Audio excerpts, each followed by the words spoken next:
In the top stories, the IMF has recognized meaningful progress across tourism, energy and the financial sector in its latest assessment of the St. Kitts and Nevis economy.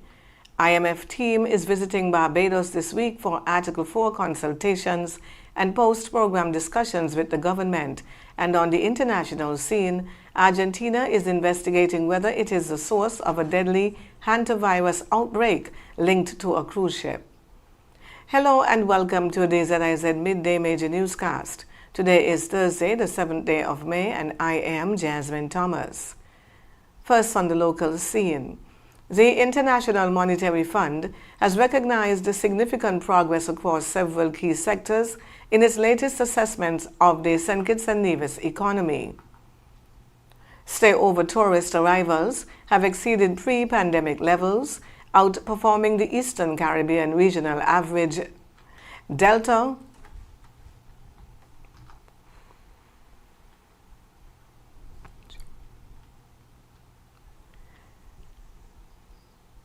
Stay-over tourist arrivals have exceeded pre-pandemic levels, outperforming the Eastern Caribbean regional average. Delta, American, United, and Air Canada have all expanded or resumed services to the Federation. Over 778,000 cruise passengers arrived between October and April, up to 8.4% on the previous year. Cruise home porting is planned for late 2027. The Federation's renewable energy transition is also advancing. Geothermal drilling is set to begin in the second half of this year, and solar energy bidding is expected to commence shortly.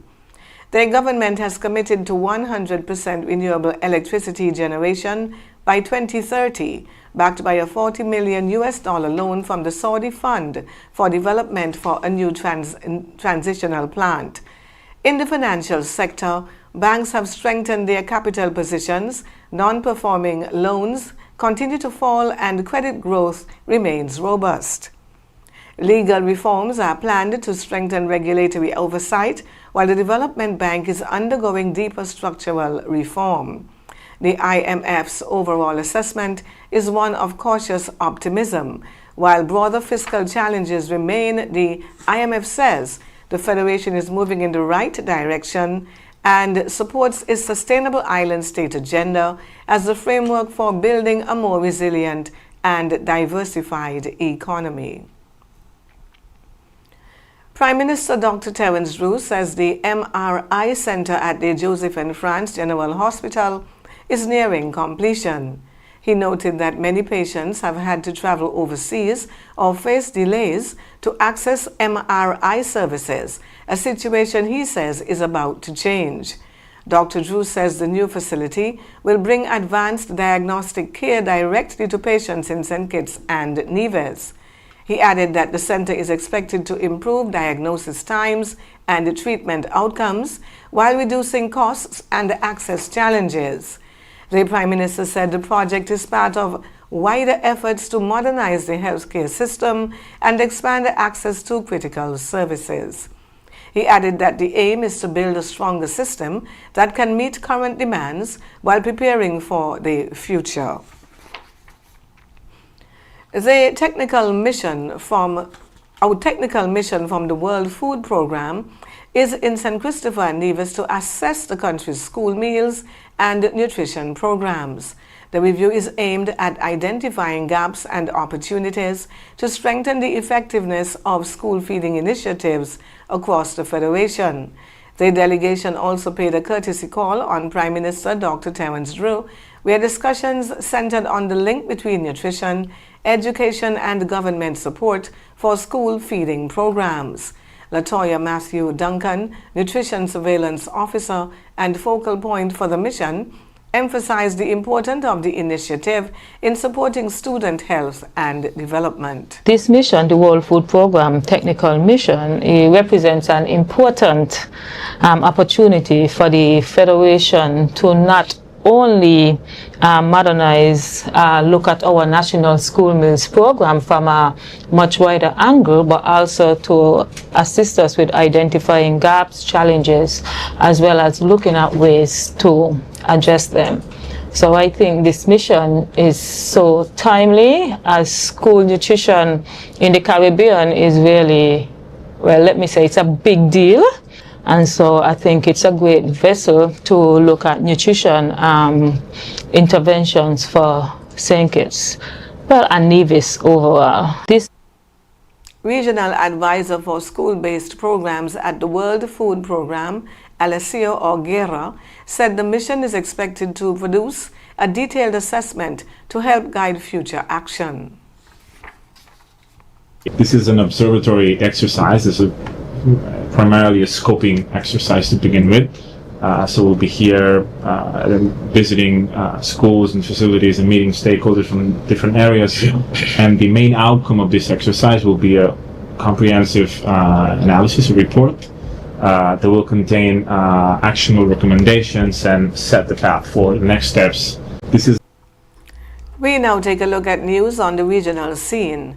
A mission from the International Monetary Fund is in Barbados this week for regular Article 4 consultations with the government, as well as discussions on a new post-program relationship following the country's exit from its IMF-supported program last year. The team, led by IMF Mission Chief Michael Perks, will meet with Prime Minister Mia Mottley, Minister of Finance Ryan Strawn, and Minister of Economic Affairs and Planning Marsha Cadell, along with officials from the Ministry of Finance, Economic Affairs and Investment and the Central Bank of Barbados. Minister Cadell was part of the delegation that attended a kick-off meeting on Monday morning to outline expectations for continued engagement with the fund.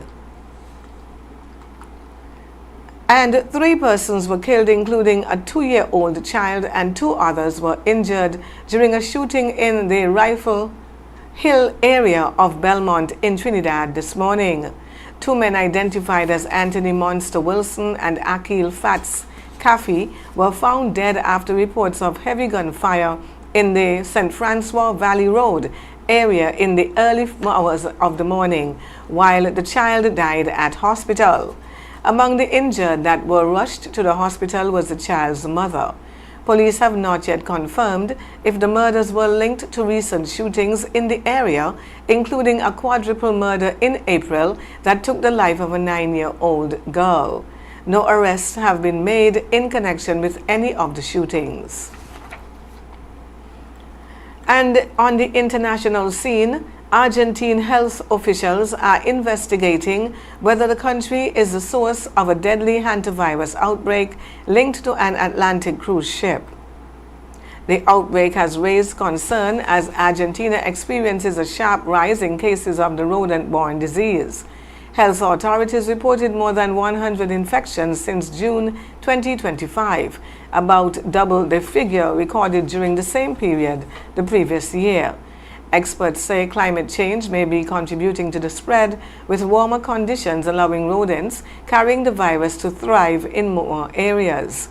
The strain involved, known as the Andes virus, can cause a severe lung illness and is the only known form of hantavirus capable of spreading between humans. Authorities say passengers on the MV Honduras tested positive for the virus. Argentina has since sent testing materials and genetic samples to several countries assisting with the investigation. And President Donald Trump has approved a new U.S. counter-terrorism strategy that places drug cartels in the Western Hemisphere at the center of America's security focus. The White House says the strategy prioritizes dismantling cartel operations and disrupting the flow of illegal drugs, human trafficking, and transnational crime into the United States.